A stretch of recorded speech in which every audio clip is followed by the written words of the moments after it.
today? It is hot. Okay. Well, good afternoon, everybody. I'm Chuck Offenberger, the board of the Greene County Historical Society. Welcome you to this program this afternoon that celebrates and explains the 100th anniversary of women's suffrage having the right to vote in this country. Presented by Mikki Schwarzkopf. And I'm going to be very quick here, but Mikki is a real treasure for the Greene County Historical Society.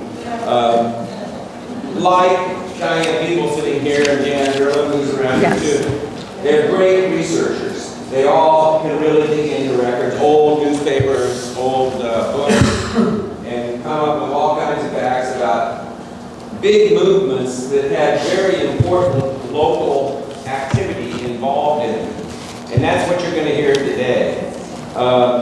Mikki Schwarzkopf is a native of Ames. She's been here since 1980. Yeah. She and husband Bob have 3 kids. I mentioned doing research on this. I think back and I call them Mikki's greatest hits, programs that we've had that have been some of our most popular programs in recent years.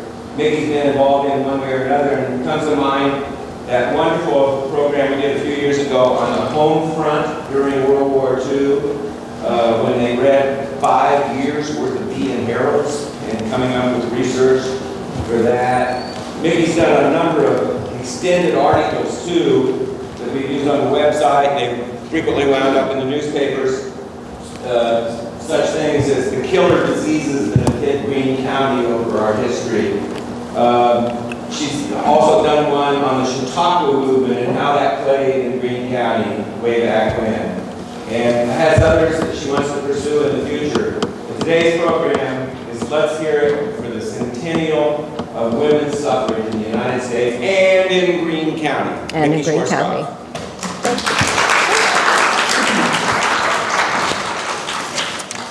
Well, I thought first, to get us in the mood, we should have a sing-along to wake us all up. And this will give you an idea of what different people's viewpoints were. So some of you have lyric sheets, and I hope you'll refer to them. So I'm going to play this, and hopefully it'll work.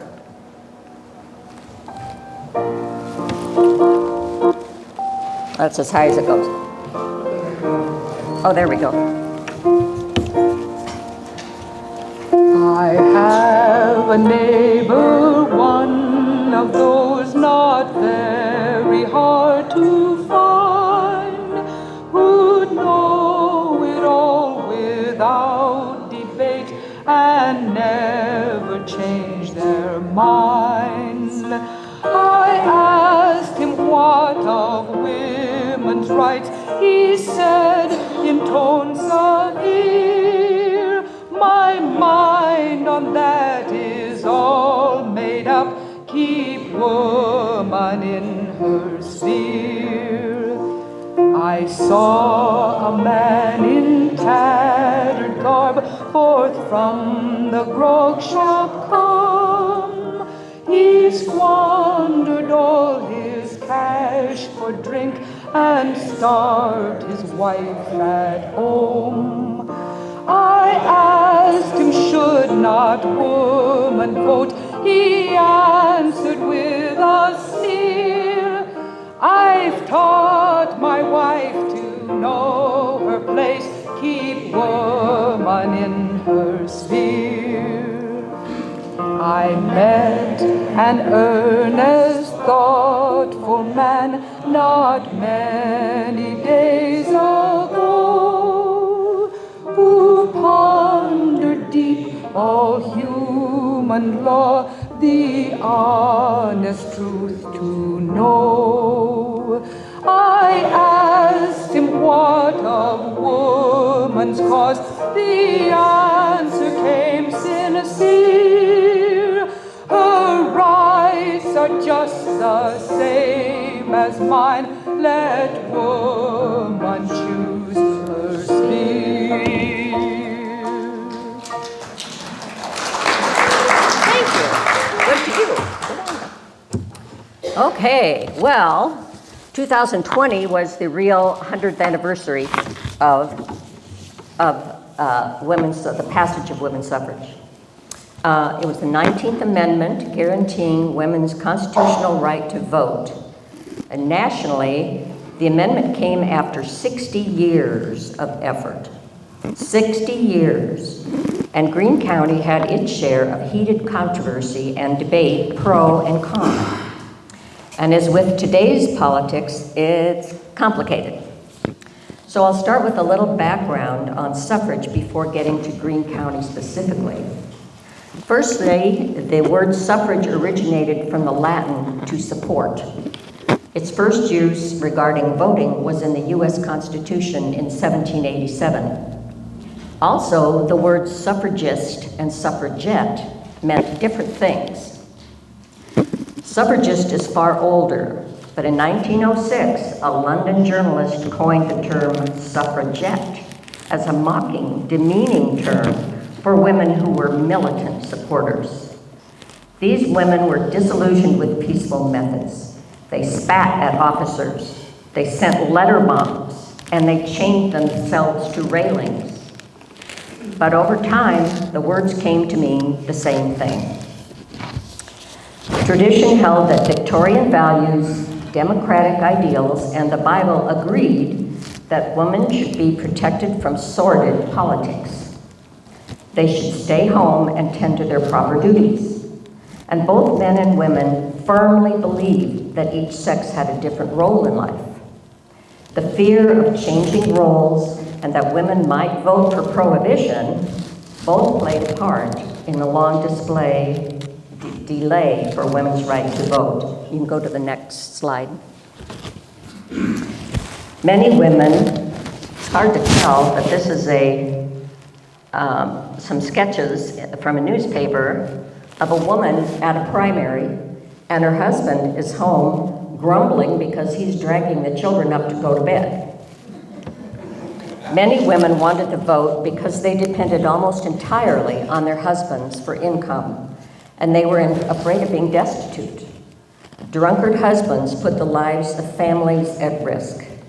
Understandably, many Iowa women joined the Women's Christian Temperance Union, the WCTU, in the 1840s and the 50s. And the next slide.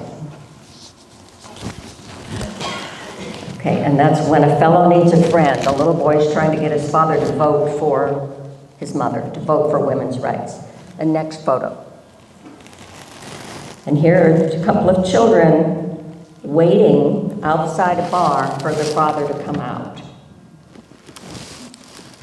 Daddy's in there, and he has our shoes, our school books, everything in his pocket with his money, and we won't see anything of it. Okay, women had little chance at training, education, or jobs. Even women who were school teachers had to quit once they were married, including my mother. Okay, next slide. Iowa was considered, next slide, sorry. Yep, Lucy Stone. I thought that was quite an amazing quote from her. Iowa was considered an ideal state for debating the women's question because many felt the state was already progressive. For example, by 1851, Iowa women could legally control their own property under dower rights.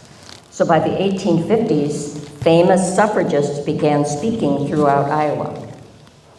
But both the Civil War and World War I put the measure on the back burner. In 1870, black men nationwide were granted the right to vote as part of the 15th Amendment, and women were outraged that they won nothing. Next slide. That same year, the Iowa Equal Suffrage Association was founded, and these are black men lining up to vote, from Harper's Weekly. Surprisingly, the 1870 Iowa legislature voted for women's suffrage as well. Most women were certain that the 1872 General Assembly would quickly approve it, but there were increasing conflicts in the women's movement. In 1871, a free love scandal splintered the opponents. Oh. A few members believed in sex outside marriage, and people soon became afraid that suffrage would destroy families. Next slide, please. The most famous was Victoria Woodhull of Chicago. She believed in both sexual freedom and in birth control. She was also the first woman to run for U.S. president in 1872, founding the Equal Rights Party with Frederick Douglass as her running mate. Next slide. And this is sort of hard to see from here, but it shows her as kind of a, she's holding a free love slogan, and in back of her is another woman with a drunken husband on her back, and he's tipping up a bottle, and she's got a couple of children clinging to her skirts. And so, anyway, Victoria Woodhull was just not the thing to be. Okay, next slide. And here is the poster from Woodhull and Douglass. The following quote from Woodhull expresses just how unconventional she really was for the time. She said, "All that is good and commendable now existing would continue to exist if all marriage laws were repealed tomorrow." Well, Iowa suffragists worked hard to separate themselves from these extremists because they knew they could never get the vote with news like that. The next slide, please. This is Annie Savory, who is perhaps the most famous Iowa feminist. She was heavily pressured to denounce Woodhull. Savory refused to denounce her, reminding people that Woodhull had donated over $10,000 to the suffrage cause. She said, "The Iowa Women's Suffrage Association has no responsibility for anyone's opinion except the question of granting women the vote." Because of her stance, Savory was denounced as being too liberal, and she was drummed out of the Iowa Women's Suffrage Association membership. So the issue had lost momentum, although suffragists continued to fight for the vote. In 1894, Iowa women were allowed to vote at municipal and school elections because they were felt to be of natural interest to women and mothers. Next slide, please. Legislators required separate ballot boxes and tallies for men and for women. It seems odd now, but it's helpful nowadays to see if men and women voted differently, and we can tell that because they had separate ballot boxes. But even partial suffrage met with objections. A full-page ad in the Iowa Homestead magazine inflamed farmers. Next slide. This ad warned that their taxes would be much higher if women's suffrage happened. City women had easier access to the polls and would vote for hysterical legislation. Okay, next photo. And I'm going to invite up a younger editor, Lovejoy, Victor Lovejoy. Where are you? There you are. I need you to come up and talk with your first quote. He's got to get all dressed here.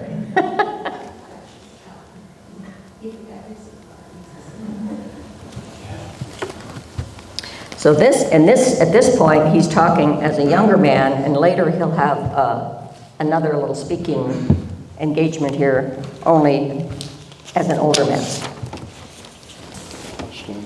Yep. You need to get to hold it right up to your mouth. Man thinks too darn much of dollars and too little of humanity. He does not see idealism as does woman. When a new schoolhouse is needed, woman looks to the child and the child's future, while a man looks at his purse. The woman voter is going to arrive at her voting decisions on public affairs with a mental attitude at variance with man. She's not going to say how much will it cost, but rather how much will this measure add to human service, human well-being, human convenience, and human betterment. Thank you. Okay. But full suffrage would be another 20 years in coming. It wouldn't become national law until 1920 with the passage of the 19th Amendment in the Constitution. Next slide, please. Meanwhile, advertising and articles on both sides were printed and distributed in Iowa and all over the country. And this entire thing is about opposing women's suffrage and all the reasons why. Next slide, please. This is justice delayed is injustice. Wealthy women from cities fanned out to speak with farm women and men across Iowa. In Greene County, the famous suffragist Dr. Anna Shaw of Philadelphia spoke on April 2nd and 3rd, 1897 in the Jefferson Courthouse and at the Presbyterian Church.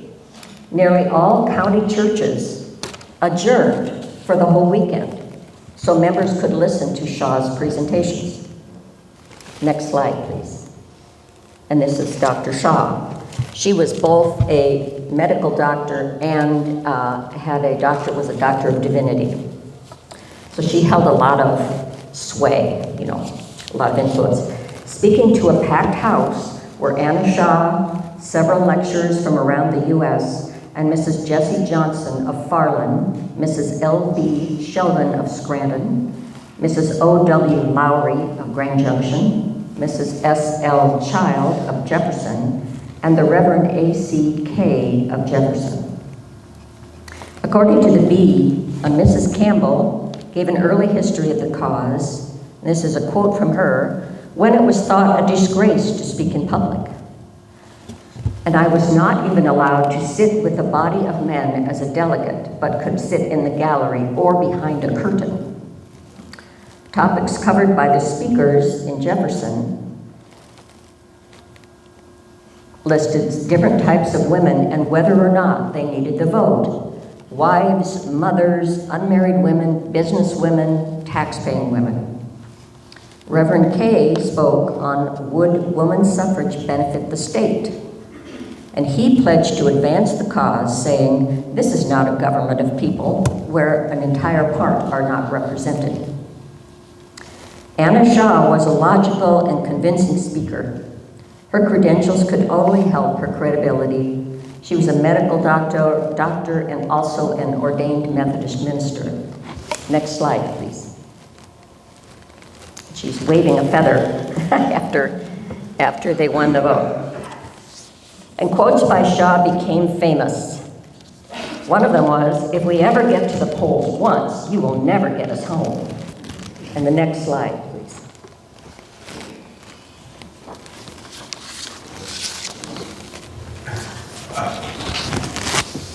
I kind of like that quote. Another one was, "When I hear that there are 5 million working women in this country, I always take occasion to say that there are 18 million, but only 5 million receive any wages."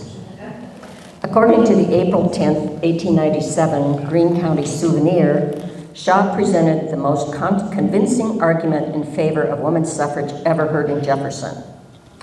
She wrote, "Women should vote or their property should not be subject to taxation." Next slide, please. The courtroom was decorated with numerous banners, all of them bearing some emblem touching upon the question of women's rights. Part of it was banners in white, gold, and purple, which were the official suffrage colors. And it was interesting that they chose white because it didn't necessarily have to do, well, it was purity, but a lot of anti-suffragists felt that women who were for the vote were masculine, ugly, rabble-rousers, and morally depraved.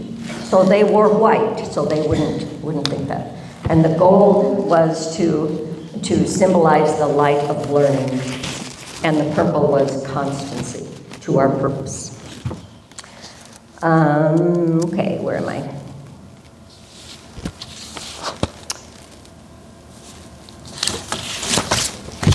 I'm losing track. Okay, now I need to invite Representative Stilla Monkeys up from Dubuque. He was a state representative. He was, a hearing was held in 1898 in the State House, letting both pro and anti-suffrage speakers talk. And Reverend Stilla Monkeys of the Iowa General Assembly argued. Okay. I have always been taught, and Scripture says, God first made man, and afterwards took a rib out of man's side, out of which he made a woman. Now it seems to me a disgrace and an injustice to let that rib dictate to men in any way, shape, or form whatever in regard to the law-making power in this state. Therefore, I vote no. Good job. Thank you. And the noes carried the day. Soon after, a Greene County Women's Suffrage Conference was held in April of 1898, organized by Grand Junction suffragist Mrs. Jessie Johnson. In a March 31st, 1898 article in the Bee, Johnson wrote, "The legislature, although petitioned by over 50,000 citizens of the state, has refused the submission of the question to a popular vote." And she urged locals to protest vigorously and demonstrate their convictions and strength of purpose. But the issue wasn't so much between men and women, but between conservatives and progressives of both sexes. And now we get on to the great Greene County news feud. And I will invite up an older Victor Lovejoy to speak, and Lowry Smith. Victor Lovejoy was the editor of the Jefferson paper, and he was pro-suffrage, and Lowry Smith was the editor of the Scranton Journal, and he was anti. So, yeah, we'll put you over there, and that if you just hold it right up to your lips is what they tell me. So first we're going to listen to what Lovejoy has to say.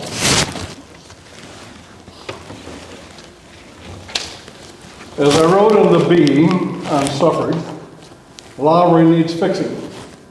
We have tried it, but have given it up as a bad job. The only way to fix him is with a club. Concerning fears about women voting against liquor, I maintain that the liquor business is afraid of women. It is no wonder, for womankind has suffered more from booze than any other part of the human race. I accuse the Lowry camp of unutterable, indefatigable, uncompromising, inexpressible, ineffable, unspeakable, unremitting, untiring, unwearying, and everlasting and eternal opposition to women's suffrage. Well, I retort that Lovejoy of the Bee is bumptious. I warn that this paper, the Journal, regards unlimited participation by women in public affairs as the greatest evil impending in this country. Women are too lofty and saintly, and I believe that directing the affairs of government is not within women's spheres. Political gossip would cause her to neglect the home, forget to mend our clothes, and burn the biscuits. Women might approach the holy places with cleaner hands and hearts, but still the old couplet is true. We can live without poetry, music, or books, but civilized men cannot live without cooks.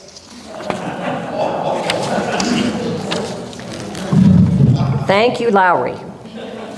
And I did forget to mention that the suffrage flag only has 4 stars because only 4 states had ratified the amendment at that time. And it took a long time. Interest in suffrage was reaching a fever pitch all over Iowa. Carloads of activists traveled the state in their Model Ts, stopping at every farmstead in town they crossed. The women got out of their cars and began to speak to anyone, male or female, who would listen. And I want to, you change the slide, please. And this is Carrie, oops, that isn't either. It's supposed to be Carrie Dean Pruin. Well, we won't worry about it for now. Carrie, I'll invite you to come up. She was one of the ones who hit the road in early 1916, and these were among her writings.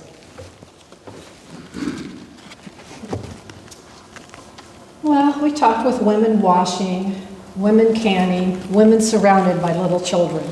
Some farm women listened intently and asked questions about the suffrage movement. Others did not have a ghost of an idea of what suffrage meant or why in the world should we want to go to the polls and vote like the men did. Some men were polite and took suffrage literature home with them, while others told us to go home, wash their dishes, and take care of our children. Thank you, Carrie. Well, these activists wanted to be sure that rural people were educated about the matter before the issue came up for a referendum vote. And I'm going to ask you to go through the slides until we get to a suffrage parade in Boone. There's still monkeys and Lovejoy again. And, there's Carrie. Okay, here's the suffrage march. And protest parades began to spread. This one was in nearby Boone in 1908, one of the first marches in the nation, even though Boone County didn't even have an organized suffrage chapter. Jefferson and Greene County did. Of course, hecklers turned out at most marches too. Next slide, please. Whoop, it's sideways, I see. And what is he saying? Bessie? Susie? Be them biscuits cooked or something like that? Yep. Okay. Back to the national stage for a minute. President Wilson was cordial but uninterested in the women's issue. Next slide. And that is Alice Paul. In 1916, Alice Paul formed the militant National Women's Party. Many members were young and well-educated. The party formed a group of 200 silent sentinels. These women picketed constantly in front of the White House from January 1916 to November 1919, every single day, no matter what the weather. They tended a fire they called the Watchfire of Freedom for the Cause. And the next slide, please. And here they are picketing. And then the next slide is with the Watchfire, I think. Eventually, many women were arrested and jailed. And the next slide here. And there's the Watchfire. Sorry, I got these mixed up, I guess. Okay. Some went on, this is a woman being arrested for picketing. Some of these young women went on hunger strikes in jail, and they were force-fed through their nostrils by doctors. This was very painful, and Lillian Lenton said the assisting matrons were in tears. Next slide. And there's Lillian Lenton. And the next slide. This is a picture of a woman being force-fed. When news of these treatments reached the newspapers, it caused widespread outrage, strengthened public opinion nationally in favor of suffrage. Back in Iowa, suffrage didn't even reach the Iowa State House until 1916, when Iowa men finally could vote on the issue. Greene County men approved the proposal, 692 to 1,018. But the issue lost statewide by about 10,000 votes. In a 1979 B article, Tom Moraine wrote that the wet river counties poured out in massive margins against it. Saloon keepers and alcohol interests were afraid that women would vote in prohibition. While the statewide suffrage vote was set for June 5th, 1916, a Greene County parade took place in May with participants from all over the county. This was a mile-long community clubs parade that wound from the fairgrounds through Russell Park to the Chautauqua grounds, where a giant picnic was attended by over 3,000 people from all over the county. Next slide. And there they are in Russell Park, and you can tell from some of the houses behind that it is indeed Russell Park. Next slide. And the next slide. There, and this is one of the cars, a suffrage car in the parade. Suffrage played a big part in both the parade and the picnic. Thousands of suffrage flyers and buttons were distributed at the Greene County Suffrage tent at the picnic. Next slide. There you go. And the next slide. There we go, a ribbon. These were especially timely because the statewide vote was just around the corner. And the following billboard was seen in Maine. Next slide. It showed that Iowa was on the next big voting hurdle. The news editor's feud must have had some effect on that 1916 vote. Scranton Township had the largest no vote, 98 to 106 against, and Willow Township came in 31 to 47 against. Cedar Township split 40-40. Approving suffrage were Grand Junction, 160 to 155, and Jefferson by a large margin. Greene County men were overall in favor, but the issue was defeated statewide. So many women still could not vote, even after years of working toward it. After the loss, suffragist Carrie Chapman Catt made this color-coded map of Iowa. Next slide. It detailed the counties where suffrage passed and defeated, and also where there were irregularities in voting. Greene County sports the gold circle indicating passage and no irregularities. Although Carrie Chapman Catt is very well known nationally and in Iowa, she was born in Wisconsin. Her family moved to Charles City, Iowa when she was 7, and if you get the chance, be sure to visit her girlhood home and museum named for her there. It's run by the very active National 19th Amendment Society.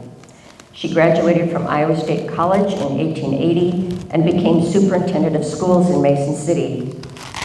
She had been widowed twice and threw herself into the cause of women's suffrage. Next slide, please. She wrote articles and books, addressed Congress, and coordinated suffrage campaigns in several states. Obviously, she was a consummate organizer. Even after the 19th Amendment was passed, she established the National League of Women Voters. Her Iowa State education was put to good use until her death in 1947. But the long, slow fight for suffrage achieved its main goal in 1920, after Congress had submitted a national amendment to the states. Next slide, please. Iowa and other states ratified it, and Greene County women voted in their first national election in 1920. Next slide, please. Here we go. The prohibition issue is interesting, although so many men opposed votes for women because they were afraid that women would take away legal liquor. But that happened anyway. Women had no say in that decision, no matter what their opinions. This was because Prohibition was passed in Congress in 1919, a full year before women could vote on it one way or another. Public feelings were changing thanks to the increasing awareness of alcohol's effect on society. Should a paycheck support women's interests or liquor interests? Next slide. This is kind of which needs it most, the saloon keeper or the family. And it talks about how many drinks it takes to buy a pound of flour and a dozen eggs and so on. But as Moraine explained, the story wasn't quite over. Women were still prevented from becoming state legislators. That restriction wasn't lifted until 1926 with yet another referendum. Greene County voters approved the proposal 721 to 222, and it also carried in the state. This was the last step to full political rights for Iowa women. And to conclude, I'd like to ask parents to teach their children that women weren't given the right to vote. It was hard-earned by many years of fighting for it. Many Greene County women and men contributed to that effort. Women's suffrage took 60 years of fighting and should never be taken for granted. So follow the issues, make the effort, and vote. That's all I have.